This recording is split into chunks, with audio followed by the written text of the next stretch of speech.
बिस्मिल्लाहिर्रहमानिर्रहीम, अस्सलाम वालेकुम। मैं समी इब्राहिम हूँ और आप हमारा यूट्यूब और फेसबुक चैनल देख रहे हैं। आज जो इद्दत में निकाह का केस है बुशरा बीबी और इमरान खान साहब के ख़िलाफ़, उसका फ़ैसला आने वाला है। ये पिछले 4 दिनों में 5 दिनों में तीसरा फ़ैसला होगा जो लग रहा है इमरान खान साहब और उनकी अहलिया के ख़िलाफ़ होगा। ये फ़ैसले इस तरह से क्यों किए जा रहे हैं? इस वक्त लोग पाकिस्तान में लोगों के जहनों के साथ जो खिलवाड़ किया जा रहा है, जो परसेप्शन जो बिठाने की कोशिश की जा रही है, मैं उस पर बात करूंगा कि ये इतनी उजलत में फैसले क्यों किए जा रहे हैं। पाकिस्तान के अंदर इनको किस नज़र से देखा जा रहा है, पाकिस्तान के बाहर क्या देखा जा रहा है। बेसिकली जो हुकूमत है, निगरान है, जो मुस्लिम लीग नून है, जो पीपल्स पार्टी है, वो इस तरह इमरान खान साहब और उनकी अहलिया के खिलाफ जो फैसले करवा के क्या हासिल करना चाहते हैं, उनका टारगेट क्या है। और इसमें कुछ आप देखें, पिछले 4-5 दिनों में जो वाकयात हुए हैं, इन तीनों केसेस में इमरान खान और उनकी अहलिया के साथ बदतमीजी भी की गई है, सख्त गुफ्तगू भी की गई है, और साइफर केस में शाह महमूद कुरैशी के साथ भी गुफ्तगू की गई थी।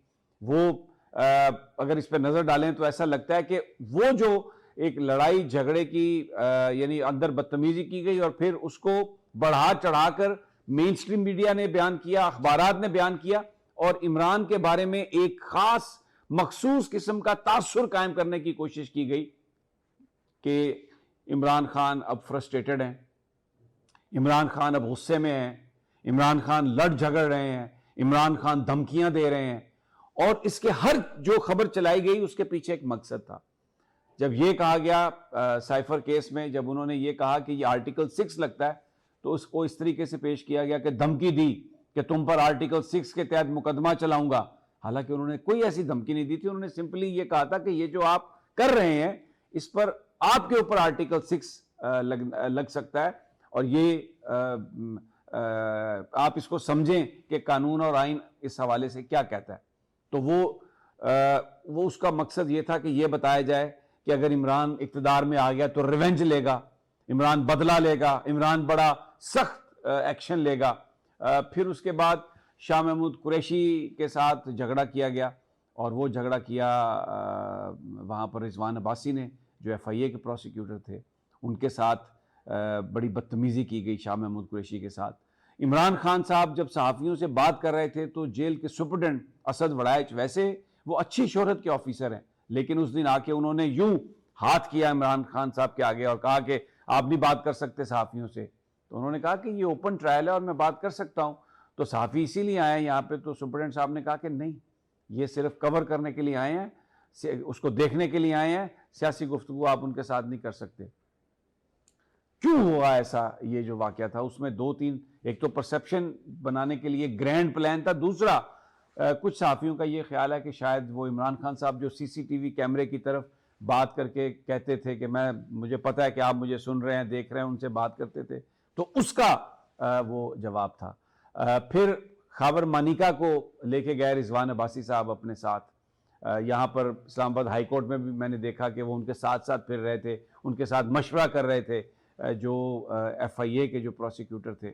और वहाँ पर खाबर मानिका ने बदतमीज़ी की, बुशरा बीबी साहबा के साथ भी बदतमीज़ी की, और इमरान खान साहब के साथ भी बदतमीज़ी की। इमरान खान साहब ने कहा कि आप हल्फ लें कुरान पर। और इसके अलावा मैं आपको बताऊं, वीडियोज़ 3-4 ऐसी वीडियोज़ हैं जो भी किसी के पास नहीं है, बड़ी एक्सक्लूसिव जो बनाई गई थी, जो फैमिली ने बनाई थी। इमरान खान साहब के वकला ने कहा, बुशरा बीबी साहबा के वकला ने, कि हम उसको पेश करना चाहते हैं।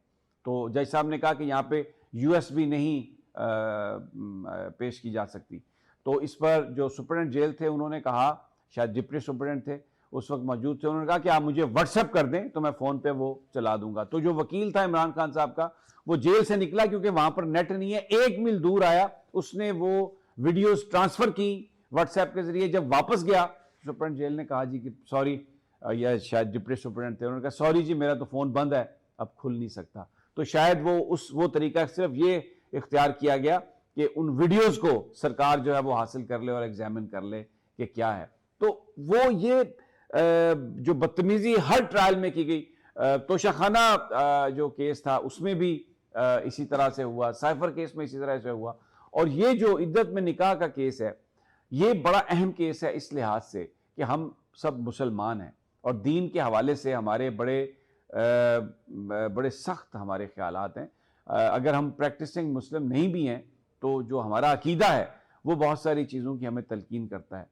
तो अब क्योंकि इमरान खान साहब रियासत मदीना की बात करते हैं और वो बहुत ज़्यादा उनकी जो गुफ्तगू है उसमें स्पिरिचुअलिज्म है, उसमें फ़कीरी है, तसव्वुफ़ है उन बातों में। तो अब उनके उस पहलू को उनकी शख्सियत के डैमेज करने के लिए, हिट करने के लिए ये मुकदमा किया गया और एक भरपूर कैंपेन चलाई गई जिसमें अब ये आज जो फैसला आएगा उसका मकसद भी ये है कि इमरान खान साहब की जो हैसियत है, इमरान खान साहब की जो एक जो स्टेटस है, उनका जो इमेज है, उनके बारे में जो परसेप्शन है, वो उसको तोड़ा जाए।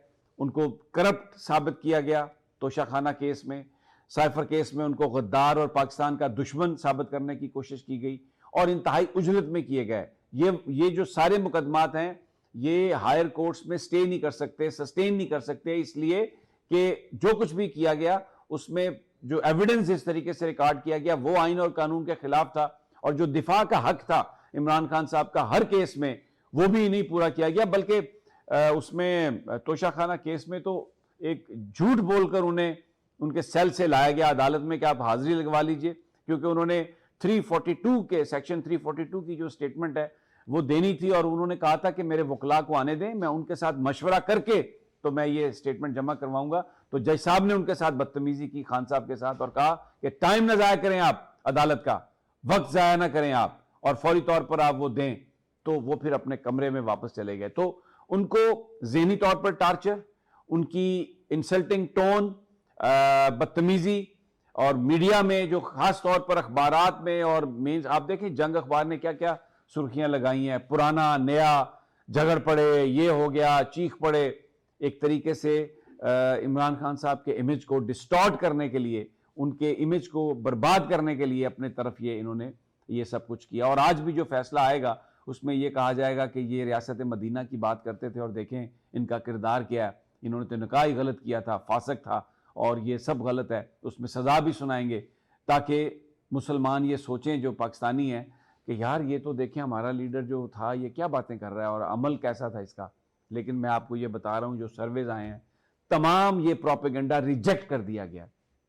पाकिस्तान के अवाम आज भी खड़े हैं इमरान खान के साथ और हर सर्वे में ये आ रहा है। KPK में एक सर्वे आया है उसमें तो उन्होंने कहा कि अगर 42 कौमी असम्बली की सीट्स हैं तो 41 में PTI जीत रही है, सिर्फ शायद एक सीट PTI हार जाए।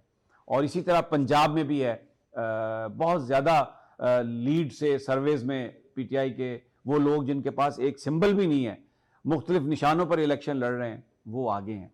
तो ये एक तरह से ये कोशिश, अब क्योंकि इलेक्शंस होने वाले हैं अगले 3-4 दिनों में, तो रोज़ाना की बुनियाद पर एक केस का फैसला इमरान के खिलाफ और प्रोपेगेंडा, ताकि इमरान की और उनकी पार्टी की मुहिम जो है वो मोमेंटम ना पकड़ सके। एक तरफ तो ये है डोमेस्टिकली, दूसरी तरफ BBC ने खबर छपाई जा रही है इन तमाम इदारों से कि जनाब Nawaz Sharif is king of Pakistan. कौन सा किंग है पाकिस्तान का? वो जो अपने बयानिए से भाग गया, वोट को इज्जत दो का बयानिया था कि जी एस्टेब्लिशमेंट करती है, सियासत में आती है और मैं उसको रोकूंगा, और ये जो कौन है ये सुप्रीम कोर्ट वाले जो इलेक्टेड प्राइम मिनिस्टर को निकालते हैं। और अब क्या कह रहे हैं शहबाज शरीफ, अरे भाई वोट को इज्जत दो का मतलब तो ये था कि जिन लोगों ने जिस मैनिफेस्टो के लिए वोट दिए हैं, हमने उनसे जो वादा किया सियासतदानों ने, उस वादे को पूरा करें तो ये वोट को इज्जत दो है। इसका मतलब ये थोड़ी है कि हम कोई किसी की सियासत में मुदाखलत के बारे में बात कर रहे हैं। झूठ और मकरो फ्रेब पर मबनी पॉलिटिकल कैंपेन और इस बुरे तरीके से नाकाम हुई है। आप फैसलाबाद में जलसा देखें, हर जगह जहां जहां नवाज शरीफ गया है वहां पर वो जलसे नहीं थे, जलसियां हुई हैं। और फिर जो जबान इस्तेमाल की है, और दूसरी बात यह है कि जो उन्होंने गुफ्तगू की, ऐसा लगता है कि वो mentally he is incapacitated to become the prime minister, because what he is been uttering, he is been accusing the people of KP कि जनाब आप वोट किसी और को देते हैं, काम हम करते हैं और आइंदा आपने बिल्कुल वोट नहीं देने। और फिर ये कह रहे हैं कि ये जो बुराई है, ये जो खराबी है, it is exported from KP Tehreek Insaf के बारे में, इमरान के बारे में।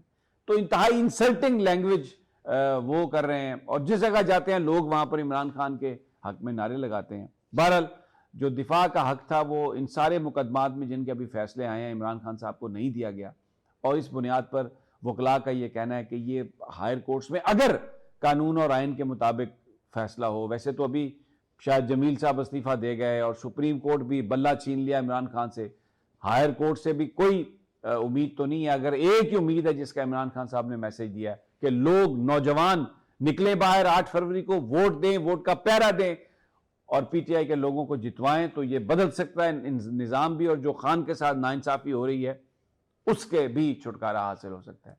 अगली वीडियो तक इजाजत दीजिए। अल्लाह ने